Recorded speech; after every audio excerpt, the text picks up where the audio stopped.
তবে তত নলেজিয়াস হবা। এবং আমি একটা অনুরোধ করতে চাই, সেটা হলো অনেকে রাজনীতি করে, ছাত্র রাজনীতি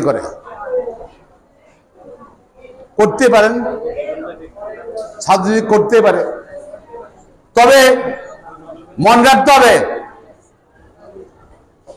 পড়ালেখা ফার্স্ট, এডুকেশন ফার্স্ট।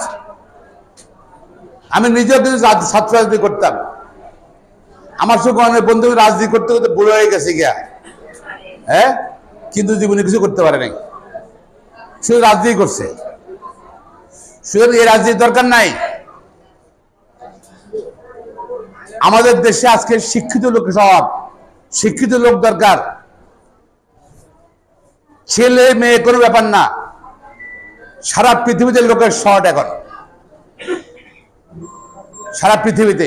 আমি প্রায় কিন্তু বিভিন্ন কারণে যাই। এই যে আগামী 10 তারিখে ইনশাল্লাহ যাব, 10 তারিখে সুইডেন যাব, সেখান থেকে ইটালি যাব, ইটালিতে আবার রোম থেকে যাব মিলান, মিলান থেকে যাব এই ভেনিস, ভেনিস থেকে আবার ফ্রান্স যাব, ফ্রান্স থেকে আবার লন্ডন যাব, বিভিন্ন জায়গায় ঘুরে। সারা পৃথিবীর লোকের শর্ট এখন, মাত্র পৃথিবীর 5-6টা দেশ আছে তাদের লোক বেশি আছে। সেটা হলো বাংলাদেশ, ভারত, শ্রীলঙ্কা, নেপাল, মিয়ানমার, এবং এই কটা দেশ কিন্তু লোক সাপ্লাই দিতে পারে, আরো 2-1টা দেশ আছে হয়তো বা। এমনকি চায়নাতে এখন লোক, তারা বিদেশি লোক নেয় চায়না। তো তবে আমাদের কিন্তু দেশের লক্ষ লক্ষ মানুষ বিদেশে কাজ করে, কিন্তু তারা কিন্তু ছোট ধরনের কাজ করে। ভালো ভালো ইঞ্জিনিয়ার, ডাক্তার বা স্কিল ওয়ার্কার, স্কিল লোকজনের কিন্তু অভাব। সবাই আছে এভারেজ পড়ালেখা করছে, বেতনও কম, পরিশ্রম বেশি। এবং এখানে আসছে কিন্তু শুধু ছেলেরা না, সারা পৃথিবীর মেয়েদেরও কিন্তু অনেক চাকরি। আমি মনে করি প্রয়োজন বোধে রাজনীতি কম করবেন, পড়ালেখা বেশি করে করতে হবে নিজের, কারণ ভবিষ্যতের জন্য নিজের তৈরি করতে হবে। আপনি রাজনীতি করতে করতে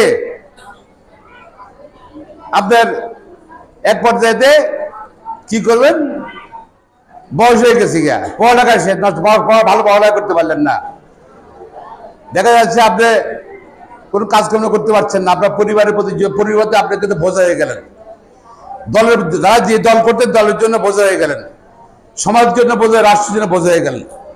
আর আপনি এখান থেকে যদি ভালোভাবে পড়ালেখা করেন যদি, তাহলে পরিবার আপনাকে নিয়ে প্রাউড ফিল করবে, গর্ব অনুভব করবে, এলাকাবাসী অনুভব করবে, যে রাজনৈতিক দল করতে সমর্থন করে সেই দল গর্ব অনুভব করবো, দেশও কিন্তু আপনার গর্ব অনুভব করবে।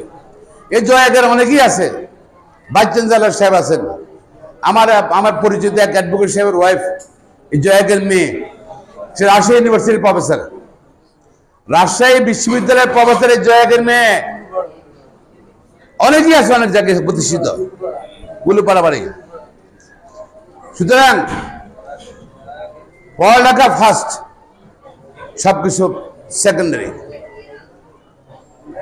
আশা করি যারা জিভাই পেয়েছে এবার, আগামী বছর ইনশাল্লাহ আরো বেশি জিভাই পাবে এখানে পাচ্ছে নাকি, আশা দেখতে করি।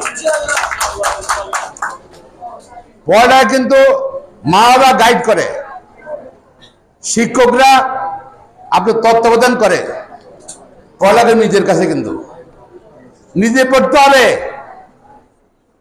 নিজে পড়ালেখা করতে হবে। ফেসবুক দেখেন না আপনারা, আমি দেখি, কিন্তু আমি কিন্তু শেয়ার করি না, স্ট্যাটাস দিই না, লাইকও দিই না আমি, বুঝলেন?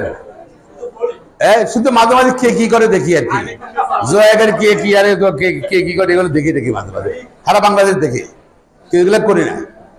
ফেসবুক কিন্তু দেখতে পারেন, অনেক কিছু আছে, কিন্তু লিমিটেড সময়। নিজেরা ঠিক করে নেবেন যে ঠিক আছে আমি 10 মিনিট দেখবো, 15 মিনিট দেখবো।